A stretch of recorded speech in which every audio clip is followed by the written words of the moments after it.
Hey everybody, and welcome back to more Marvel Spider-Man for the PlayStation 4. Last time, we met up with Martin Lee. We really just did some backpack hunting, but today, we're going to explore the city a little bit, but we're actually going to go back and talk to Dr. Octavius for a little bit to get an update, and basically go to work.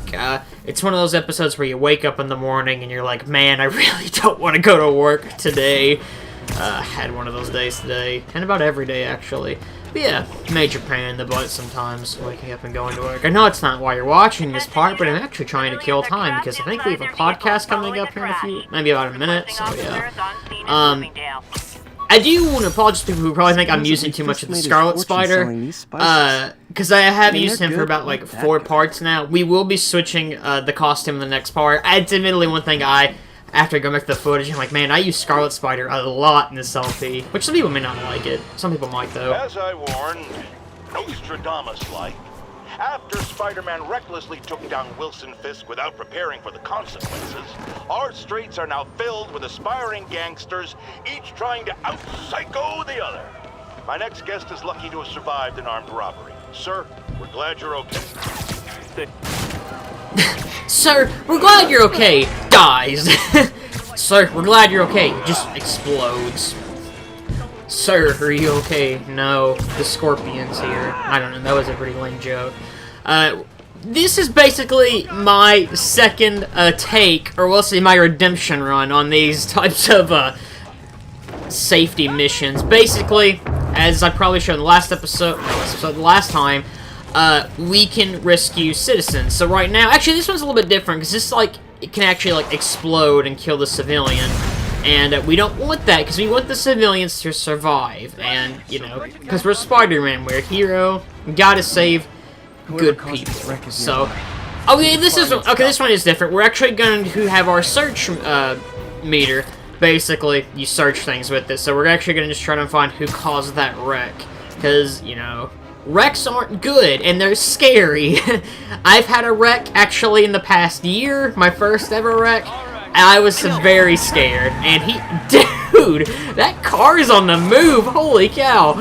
I've gotten some very enthusiastic, but really, that car booked it. But wrecks are scary, very, very scary. I love that animation so much, oh, it's so good, and he catches the car and falls, and it somehow doesn't kill him. I know it's a car and it's Spider-Man, but still. I definitely, like, the next time we do one of those missions, I'll have to, like, actually catch the car and, like, keep it there, because he, like, throws it down, and it's super cool. Yeah, I really like those kinds of missions a lot. I think they're pretty awesome.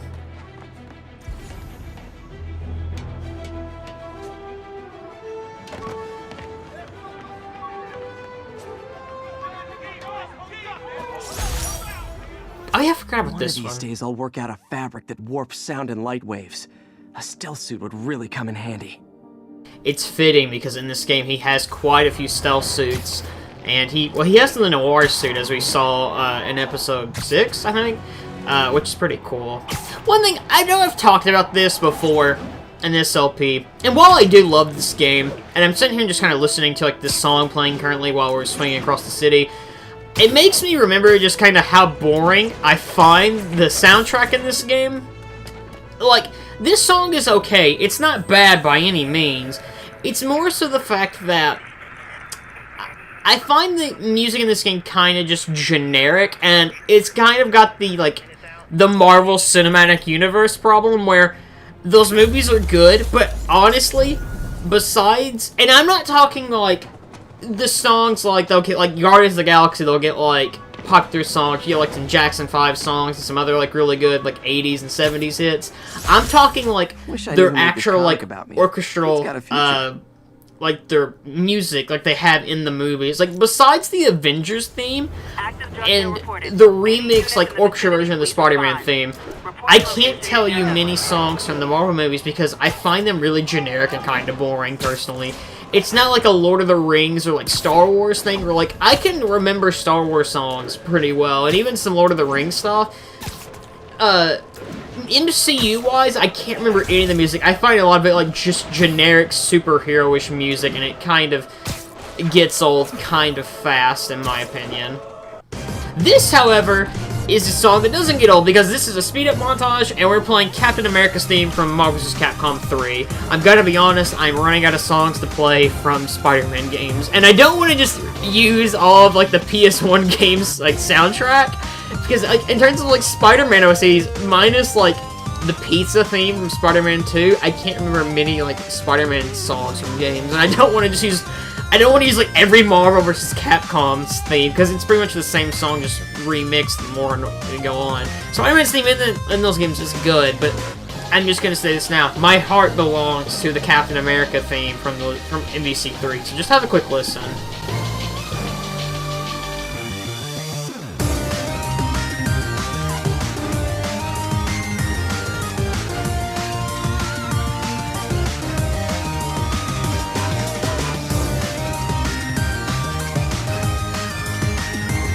It's such a good song. I love MVC3 a lot. I'm gonna be honest, I don't really use Cap much. I really wanted to try to get into Cap because I love him. Like, I think when it comes to, like, the MCU, Cap's probably, if he's not the best character, he's one of the best for sure. I really like Cap in the MCU quite a bit, I have to say. He's pretty awesome, and I mean, he's the best, let's just be honest. He's Mr. America, you know. That's America's ass. I'm not gonna, I do want to talk about the MCU, actually, because I feel like we're kind of just killing time for the moment, and technically, it's Marvel, Spider-Man, whatever. I guess it could kind of be on topic. Obviously, at the time of this recording, Avengers Endgame has come out. I've seen the movie. I'm not gonna spoil anything, because I know it's new, it's people who haven't seen it yet. I might make a video just about it later on, I don't know. Probably not. But, I won't spoil Endgame for anybody. At least for like a few months, like, not in this LP, obviously, but, it is crazy to me that Endgame's come out. This has been an 11-year, well, let's say, like, saga, I guess is the correct term, I'm not really sure. The MCU's been going on for 11 years now, and it's, like, the first, like, main saga has come in, because obviously they're gonna make more, because these movies make a ton of money, I get that, but it is crazy to me, because I was talking to a friend the other day, that, like, I guess it just doesn't seem like it, because the MCU is such, like, it's just been a big part of our culture for 11 years now, especially since probably, I'd say the first Avengers thing was really took off. At least to me, that's when I first really noticed, oh my god, people are really getting into this kind of thing. But it's so crazy to me that, like, thinking, like, kids today, and this is probably a dumb thing to actually, like, say, because it's very obvious, but I've never thought about it till now, that, like, the MCU is probably how a lot of kids are getting into, like, Marvel and, like, probably comic books and, like, I hate saying this, but, like, nerdy culture, I guess. Even though, like, the MCU is popular, so, like, I consider more nerdy things, more things like, you know, like, outcast-ish, I guess, is how I'm trying to look at that. I don't really know how to put it. Things that are perceived, like, unattractive. Maybe that's wrong. That probably sounds mean. But you know what I'm trying to get at, I hope. It just seems crazy, like, that's what kids today, like, that's probably, like, their introduction to, like, Spider-Man, like, Captain America and all that. It's just weird to me. And I guess it's just because when I grew up, like, my introductions were, like, the animated series for Spider-Man and, like, X-Men and, Batman, the 90s Batman movie, like, the Tim Burton movie. That was, like, my introduction and all of that. And it's just crazy to me to believe, like, you know, little kids today are getting into it through, like, the live-action movies, and it's so cool. It's crazy and cool to me that they're getting, like, this, like, the streamlined experience to, like, actually... And I know the MCU isn't, like, full-on, like, the comic book put into a movie. It takes elements, but it definitely is more, like, we're kind of doing our own thing, but we're definitely going to take cues from the books. I think shooting the MCU actually probably takes more from, like, the Ultimate Comics, apparently. But that's... for a later discussion. But yeah, it is just kind of crazy to me that this is, like, the MCU's become, like, this 22-movie saga, and it's just now coming to an end after 11 years. Well, not really coming to, like, the first saga's coming to an end after 11 years.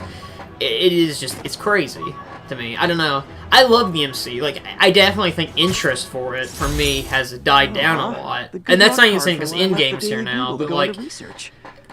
We're talking, like, for me, I think my interest really kind of dropped a lot after Probably Civil War, but I didn't really notice it a lot until, like, maybe Guardians 2 came out. And then I was kind of like, yeah, I'm kind of getting burnt out. Like, Black Panther didn't really interest me, which that movie, I didn't get much out. I've never found I think Black Panther is the Thor thing where he's more interesting, like, with people, and he's on his own. He doesn't really hold the movie very well. Some people probably disagree with me. I just found the movie kind of boring.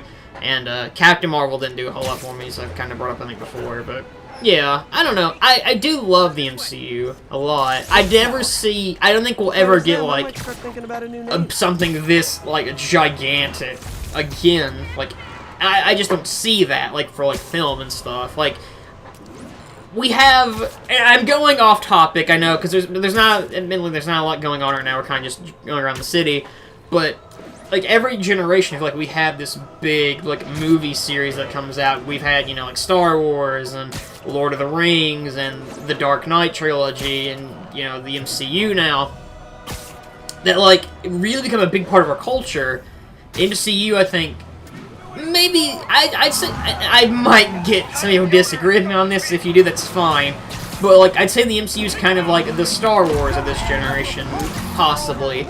It's this big thing that becomes a huge part of our culture, and, like, a lot of people know about it and love it, which is awesome, because I'm just gonna be honest, like, MCU-wise, I've made a lot of friends because of the MCU, and, like, people who I've known, like, I was friends with already before, but I've come like, closer with, like, for my friend group, and I know he probably don't care about this watching it, but for me, I'm just gonna talk about it because why not? It's my experience. You don't like it, whatever. But me and my friends have pretty much made events where we just kind of, like, we all get together and we go watch the newest MCU movie, and I always look forward to it. It's always really fun. I love doing that. Like, whenever the Avengers movies comes out, we always make sure we all get together and go watch it, and I just love it. I've made a lot of friends because of the MCU. It's a really important part of my life, I'm not gonna lie. And I definitely think my interest in it is gonna die down after, well, Endgame's out now, but, like, I want to go watch Far From Home, but I definitely think it's definitely the point where my interest in the MCU is definitely gonna die down, and that's something I feel like it's gonna happen for a lot of people, because attention units, drug deal reported. I don't know, it's just hard to explain. Like, they've done this whole saga. I'm kind of at the point now, like, without spoiling Endgame's the perfect ending for, like, this whole MCU. If they would have ended this whole entire thing with Endgame, it would have been perfect. I wouldn't even be mad about it. Or at least taking, like, a 2 to 3 year break, and then you can do Far From Home, which would be fine. I don't know. We have a cutscene coming up, so yeah, enjoy. How does it work? Just like a natural arm. You think of what you want it to do, and...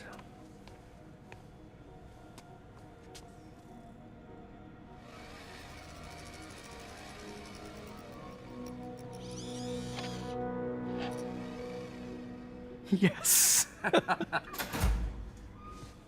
Hey, what do you think you're doing? This site's been declared a safety hazard. Stop that right now! This is highly sensitive equipment. That's it. I'm calling the mayor's office directly. Peter Parker, how the hell are you? Speak of the devil. Mr. Osborn. Oh, please. How long have we known each other? It's Mr. Mayor. It's Norman. Norman! Norman, what do you think you're doing? The grant agreement you signed has strict safety provisions. This isn't your first violation. Those were excused. By me. We should have confiscated this equipment long ago. But I've had a breakthrough. Thank you for your great service to our country. These folks will escort you to Oscorp Robotics, where you'll receive the latest in prosthetics. No charge. This isn't about safety infractions, is it? I'm trying to help you, Otto. You're free to continue your work in a secure environment. At Oscorp. You always were the smartest guy in the room. You haven't changed a bit. Neither of you. Hey, Peter. Harry will be coming back from Europe early next year. Maybe the two of you can start that business you always talked about. This is opportunity knocking.